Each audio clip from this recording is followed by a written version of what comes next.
Recognize royalty. Gotta recognize it. Recognize royalty. Like they ain't got eyes to recognize royalty. I'm trying to find some common ground because that white kid. And I'm trying to tell you, you're trying to start the starting point right here when you're not factoring in what happened to get that kid in that low-income, impoverished environment that created the criminal that he ended up being. Oh my God, this is what we're doing. It's not crime, it's poverty. Then why do poor white people not commit violent crime at the same rate? They do. No, they don't. It's just usually different types of crime. No, they do not. They do. It's a fact, dude. So he said poor whites commit crime at a lower rate than poor blacks. So I guess I kind of wanted to see just the truth value of that statement. So I went to ChatGPT and I asked for data on crime in poor communities by race. And it says, here's a breakdown of key data and research on crime in low-income communities by race in the US, along with important caveats.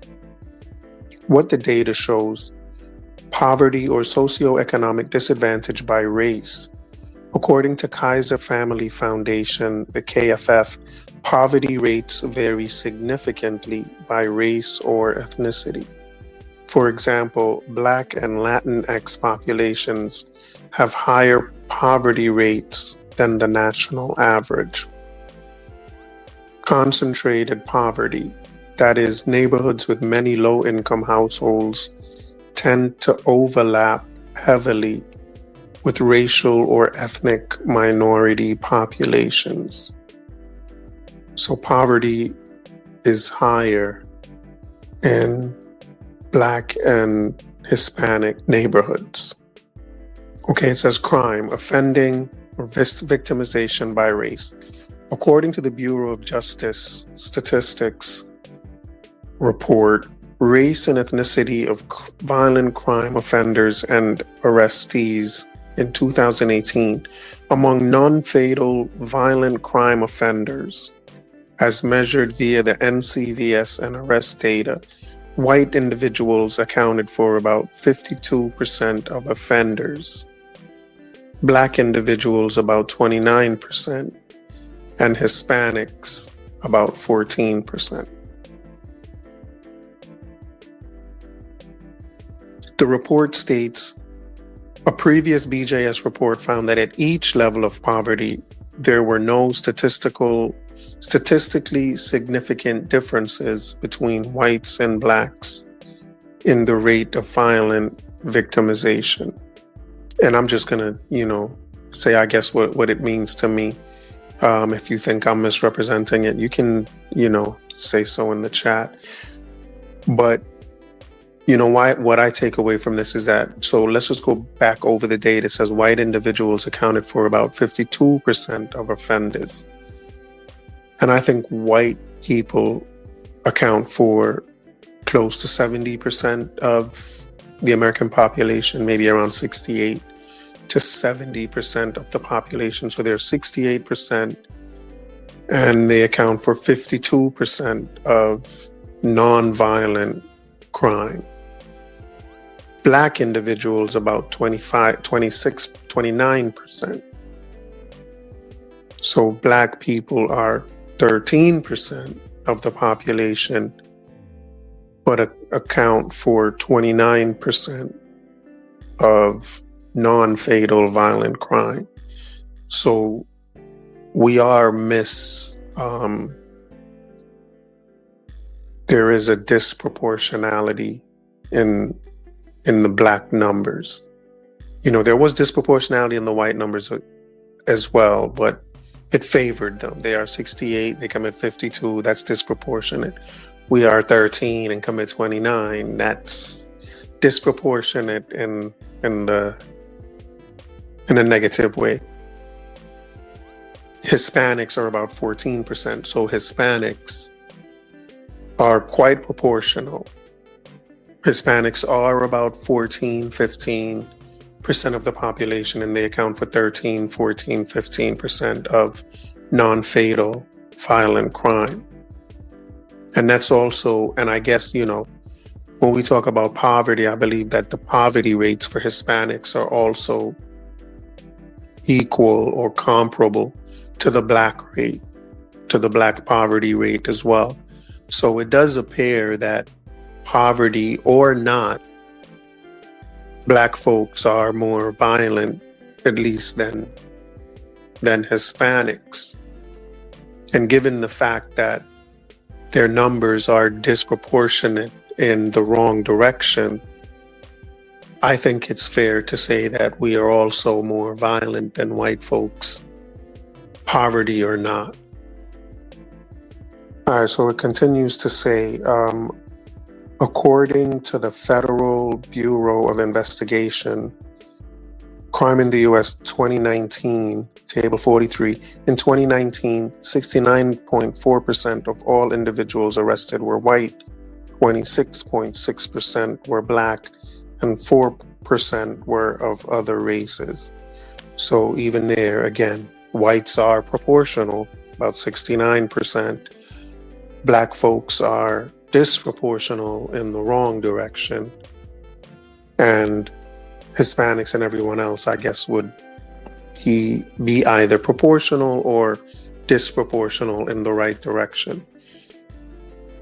It says research from Wharton School of the University of Pennsylvania found among middle-class neighborhoods, gun homicide rates in majority black neighborhoods were over 4 times higher than in majority white neighborhoods of similar socioeconomic status.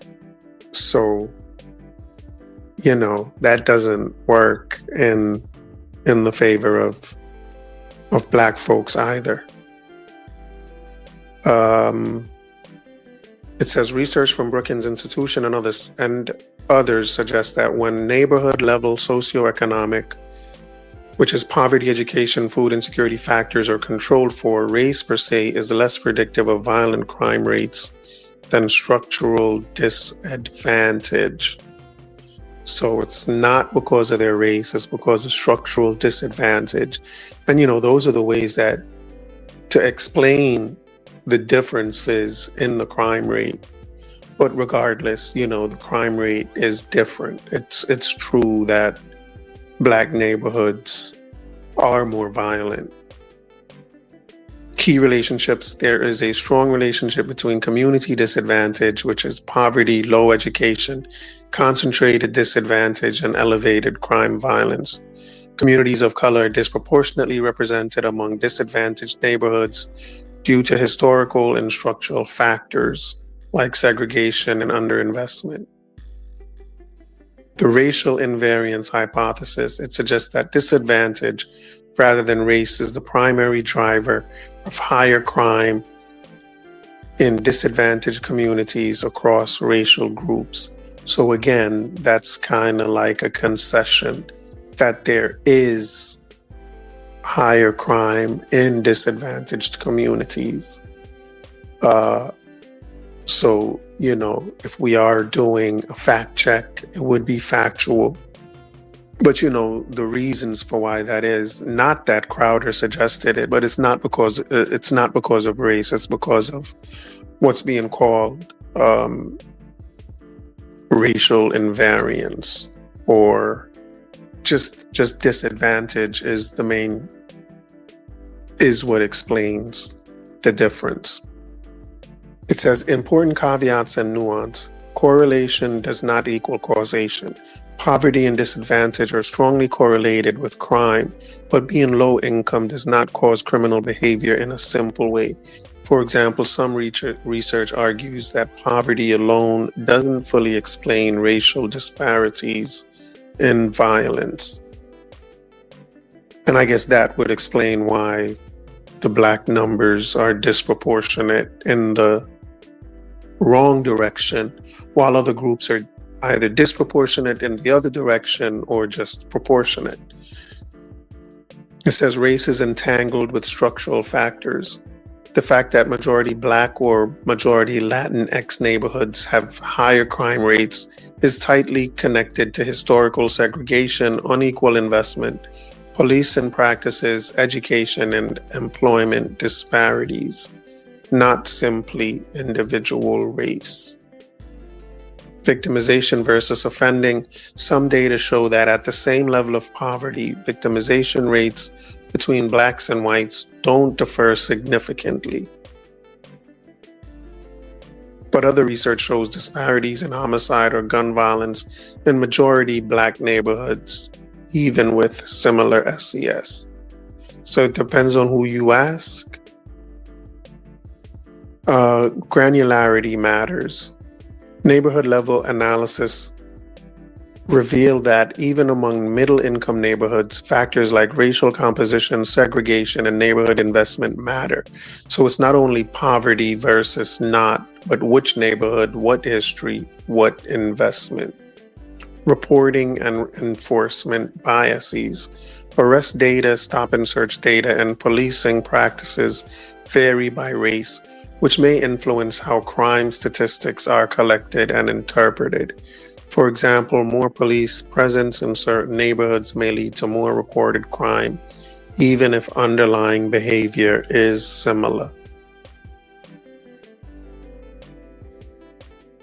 So, are there a lot of different ways to explain why the numbers are different, or why there may be higher crime in certain neighborhoods? Sure, there are a bunch of reasons for why that could be, a bunch of different factors.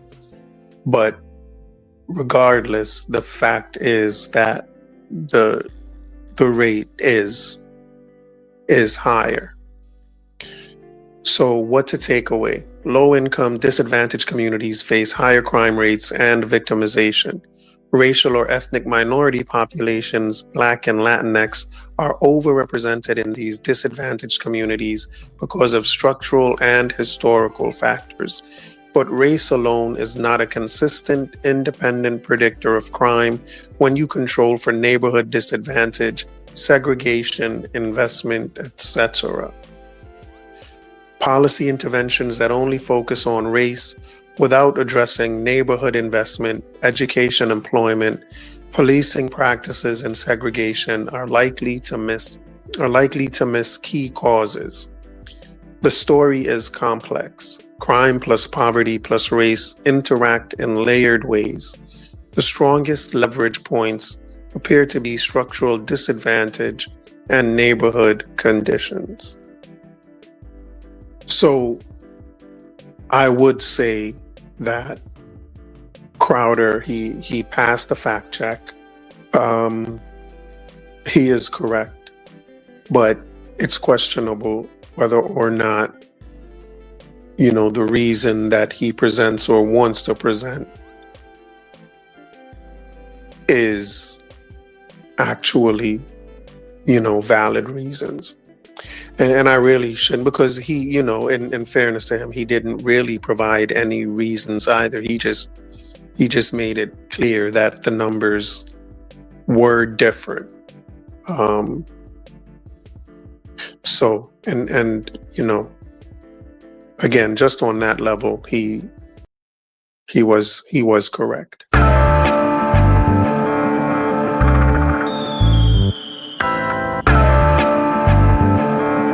I want you to listen very, very carefully. It's all about life in the street. People are suffer, try survive in the heat. Bad mind them up to one, hygiene a do it. That's why enough of them get rifle a beat. Everybody want big ups and want to drive in a Jeep. Every day I'm at the ball when she buy in a read. Not even 5 days, you can't find for the week. Me no see no changes, the same cycle repeat. Give thanks cause life it's a sweet. But keep an eye open every time you go sleep. Cause mankind jealous and them idle go late. Them never yet plant and not try figure it. Bigger heads where you fight for the seat. Now care about the future nor the child where you creep. Them a pray the fat Kyle we submit. The system will slide where you fit.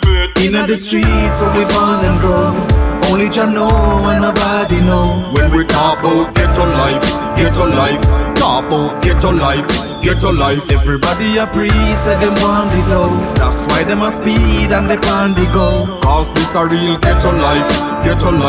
This a real ghetto life. ghetto life. Yeah. Everybody just a pre-success. When me looking at the street, yo, me see enough stress. Them all a fight for who reach up next. Everybody want floss and a beat up chest. Juvenile in a them teen love sex. Them a breed the fast money, them no need subjects. And if you're unfortunate, please don't vex. Also the things said cause the streets don't rest. In the streets so we born and grow. Only Jah know and nobody know. When we talk about ghetto life, talk about ghetto life. Everybody a priest, say them want the dough. That's why them a speed and they pan the go. Cause this a real ghetto life. This a real ghetto life. Yeah. It's all about life in the street. People are suffer, try survive in the heat. Bad mind them out to one, hygiene a do it. That's why enough of them, yeah, rifle a beat. Everybody want the guns, I want to drive in a Jeep. Every day I'm at the ball when she buy in a read. Not even 5 wheels, you can't find for the week. Me no see no changes, the same cycle repeat. Give thanks cause life it's a sweet. But keep a eye open every time you go sleep. Cause mankind jealous and them idle go leap. Them never yet plant and not try figure rape. Bigger heads where you fight for the seed. Now care about the future nor the child where you creep. Them a pray the fat Kyle was on it. The system will slide where you fit.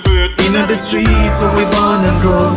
Only Jah know and nobody know. When we talk about ghetto life, talk about ghetto life. Everybody a priest, say them want the dough. That's why them a speed and they pan the go. Cause this a real ghetto life. This a real ghetto life. Yeah.